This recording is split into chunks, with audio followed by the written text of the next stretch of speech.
Samuel Ramani is the Associate Fellow at the RUSI think tank and CEO of Pangea Geopolitical Risk, and he joins us now. Thanks so much for joining us. Sam, we heard a little earlier that Donald Tusk from Poland is saying that there is a bit more of agreement that these frozen assets from Russia might be used. Do you think that's the most logical solution to the funding problem?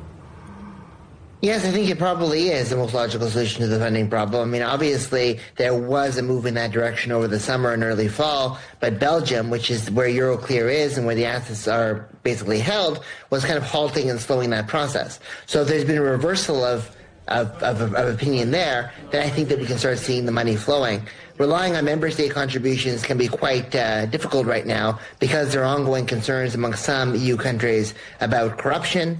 For example, there was a bit of a wavering when NABU and SAPO, the two anti-corruption bodies, were squashed by Zelensky briefly in July before their powers were restored. And the Timor Mindic scandal that just unfolded a couple of weeks ago really kind of doubled down on that. So there'll be countries like Hungary and Slovakia saying no. So given the divisions amongst the member states about the amount of support that's needed and the lack of support that's coming from the United States at this time, I think that the frozen assets are probably Ukraine's best bet. So is that something that if the EU agrees on would even be vaguely acceptable to Russia, or might it be one of the compromises they have to meet when they finally get to that stage of the negotiations?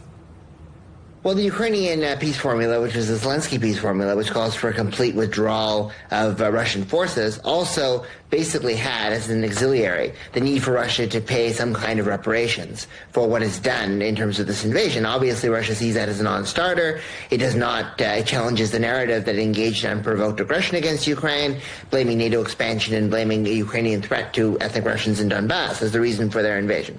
So that means that Russia will react very fiercely towards this. Could be a major provocation, and we're already seeing that in some of the Russian media and Telegram channels, where they're basically saying that the United States is trying to push for peace, Europe wants the war to continue, and they're using financial measures, including sanctions and asset seizures, as a way to kind of justify or stoke the continuation of the war. So I suspect that Russia won't respond well to this at all. Samuel, how hopeful are you that this latest proposal is actually going to bear fruit? We've kind of been here before. We are seeing some compromises coming onto the table. But do you see any spark of hope here? Well, we've been here definitely before, but I don't think we've been here before to the extent to which the Europeans and the Americans are actually coming up with points and counterpoints. I mean, I think in the early months of the Trump administration, it was really the United States engaging with Russia, and Europe was largely on the sidelines. So the new dynamic here is this kind of regular U.S.-European consultation. That being said, Ukraine really doesn't have a seat at the table right now, even though this settlement is about the future of that country. And the Ukrainians are vehemently against any kind of unilateral withdrawal from Donetsk or any kind of cap on their armed forces. And the Europeans, at least the majority of European countries, likely back that too. So that's why I think that it's going to be hard to get a deal. Certainly, Merz was right by saying it's not going to happen by Thursday. And when I see what's happening in Russia, they're very skeptical this is going to lead to anything. And Russian Telegram channels are replete with talking about new plans for offensives in Zaporizhia, in Holyakov, beyond Pokrovsk. So I feel like the war is going to continue for some time, but we are kind of at a good moment in terms of at least some U.S.-European dialogue, even if there's dramatic disagreements.